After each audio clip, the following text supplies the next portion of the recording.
Hello and welcome to another Jadus installation video. I'm really excited about this one because it's the beginning of doing some work on this Yamaha SR250 Classic here, which is actually the Jadus Test Mule 2.0. This is a 1996 model, and in this clip we are going to be swapping out the stock seat for the Jadus seat. Now, there's two ways you can do that. One is by moving the rear bracket forward and re-welding it in place.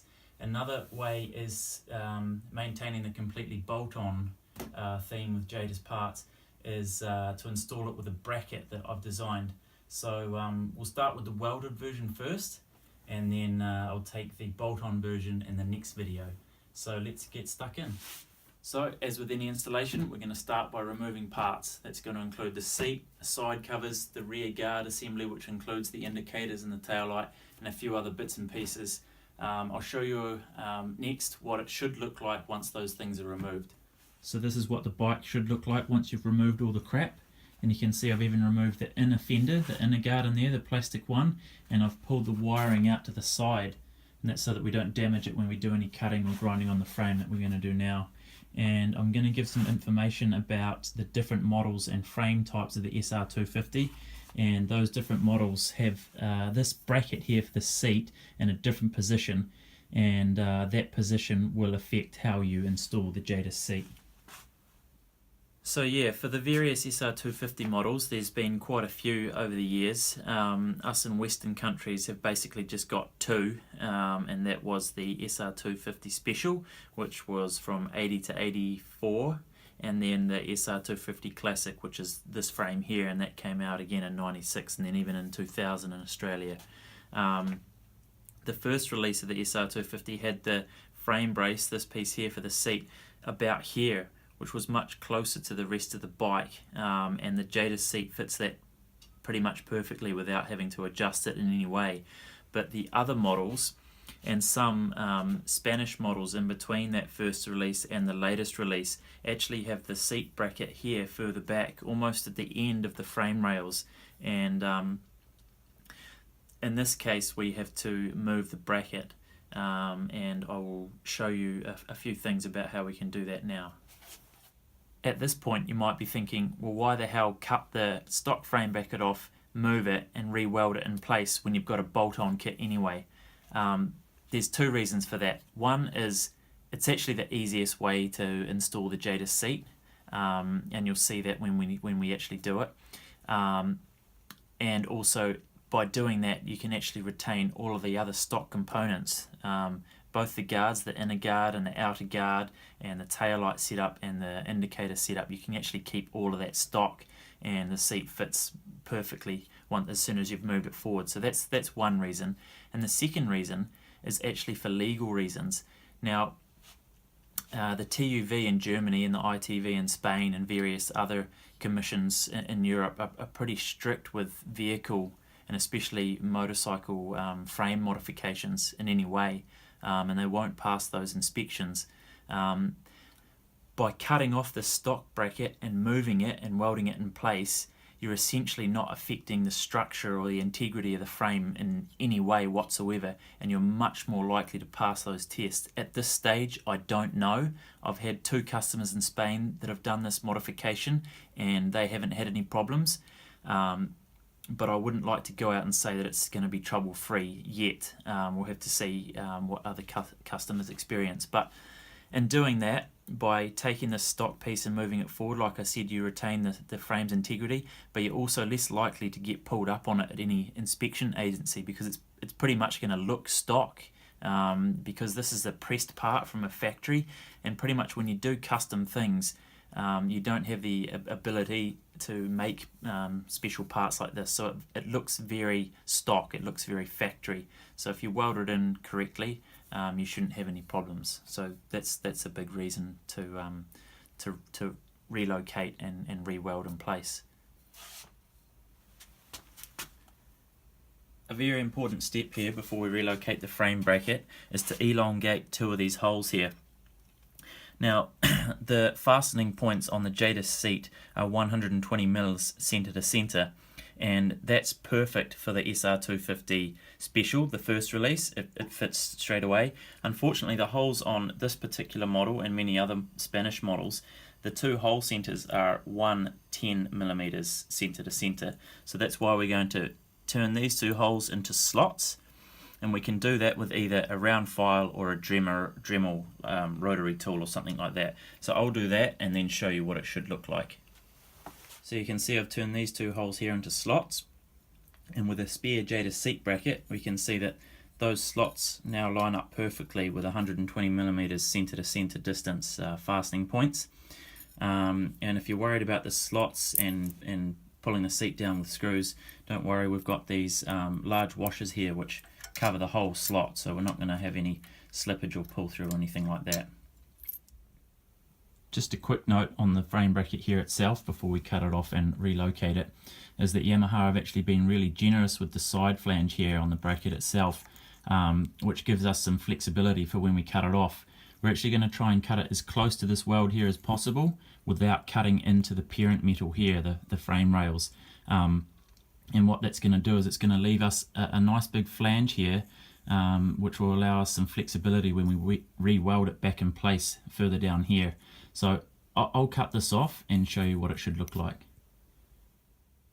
Alright, just a quick word on safety, and I hate having to do this, and I'm glad I'm not operating out of the US, otherwise I'd have some Ballians suing me if any accidents happen. But a good idea, if you're going to be doing any grinding or welding on the frame where you're going to send sparks flying and there's going to be extra heat, is to remove all the fuel items on your bike. So that would include the tank and the carburetor, and then you can stuff the intake hole with a rag or something, but that's just going to add a little bit extra safety, and we're not going to catch anything on fire or blow anything up. So do that at your will. Alright, so we can see here I've managed to cut the frame rail off without cutting into the parent metal on both sides, and this is what the frame bracket should look like. So you can see we've got plenty of flange there to work with when we come to weld it back in place.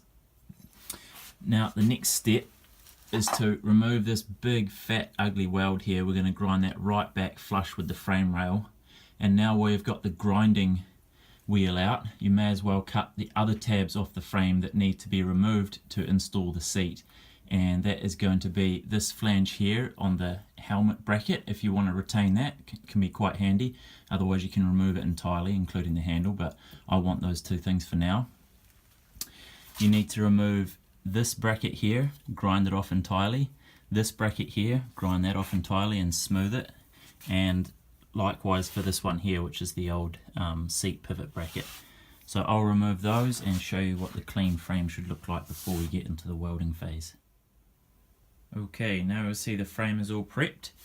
I've ground off all of those tabs and even some of the welds that would interfere with how the seat sits flush on the bike.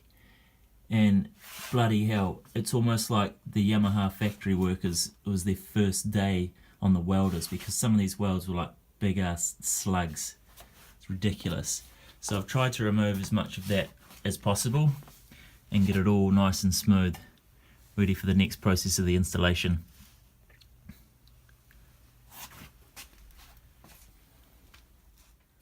So to get the location right for the frame bracket here, I could give you some rough dimension and then tell you to weld it in place there, but actually the best way to do it is to bolt down, fasten down the bracket into your new seat, and then position the seat on the bike exactly how you want it to sit. So that would be to push it up against the tank as far as it wants to go, and then mark on the side of the frame where that bracket ends up, and I'll show you a side view so we can see that, and we'll mark that, and that's going to be the position where you weld the bracket in place. Okay, so if I zoom into the side here, we should just barely be able to see the bracket underneath. I don't know if you can see that, but it's clear to me here with my eyes. I'm going to mark on the frame the rear position and the front position, and I'm going to do that on both sides, making sure that the seat is exactly where I want it to sit on the frame, nice and centered there, and pushed flush up against the tank. So I'll mark that position there. That side is a lot clearer. I'll mark that position on both sides, and that's where we'll try and tack it in place. Now you can see with those markings that we made, we've got the frame brace sitting in the correct position, and we can go in and check, and it is actually around 55mm in from the end tube. It's probably worth mentioning at this point, if you don't have access to a welder yourself, or you can't weld yourself, you could probably assemble everything back on the bike, including the Jadus seat, and ride this to a professional welding shop or fabrication shop, and then take everything off the bike and ask them to weld this in place, and it would probably be a 10-15 minute job for them. It's a piece of cake, and then you can put everything back on the bike and job's done, ride home and paint everything up so it all looks factory again.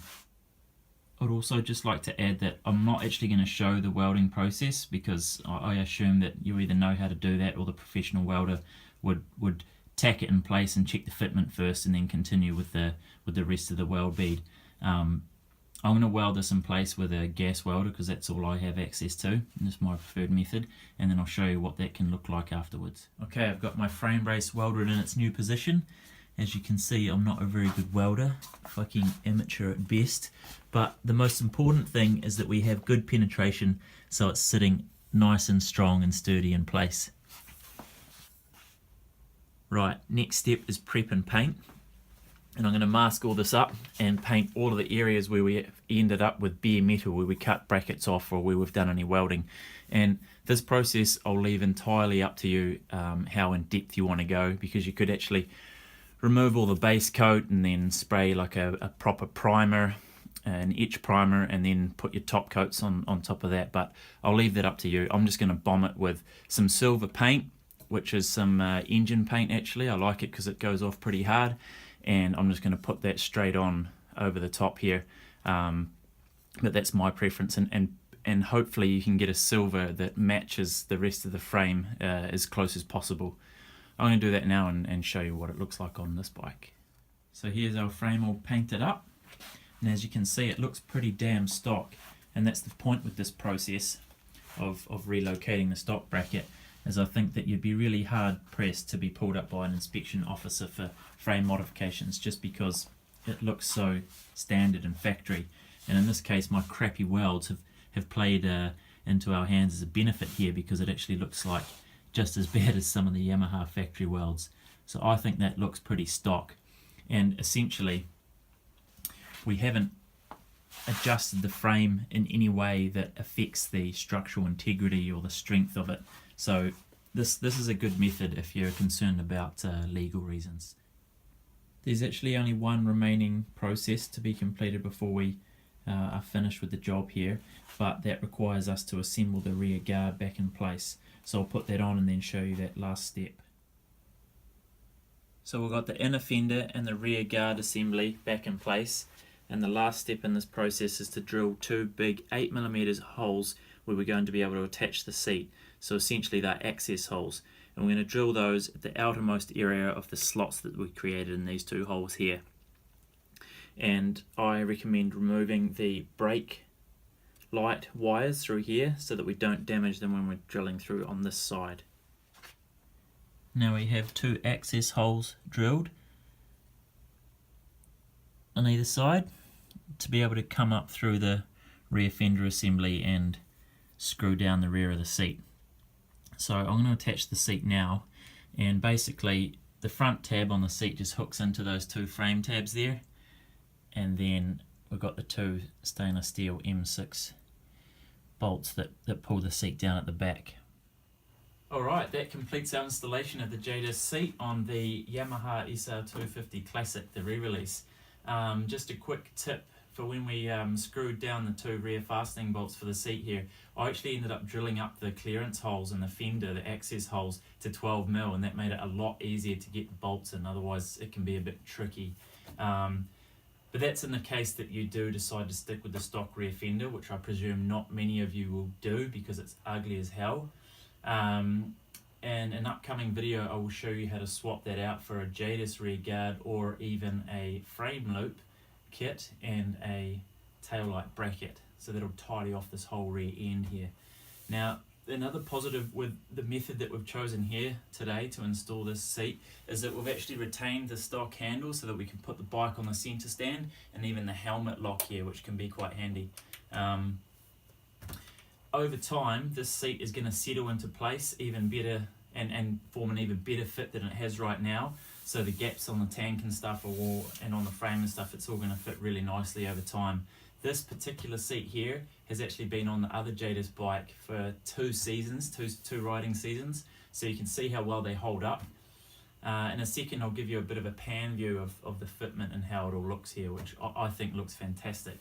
And then I'll leave you with some before and after shots.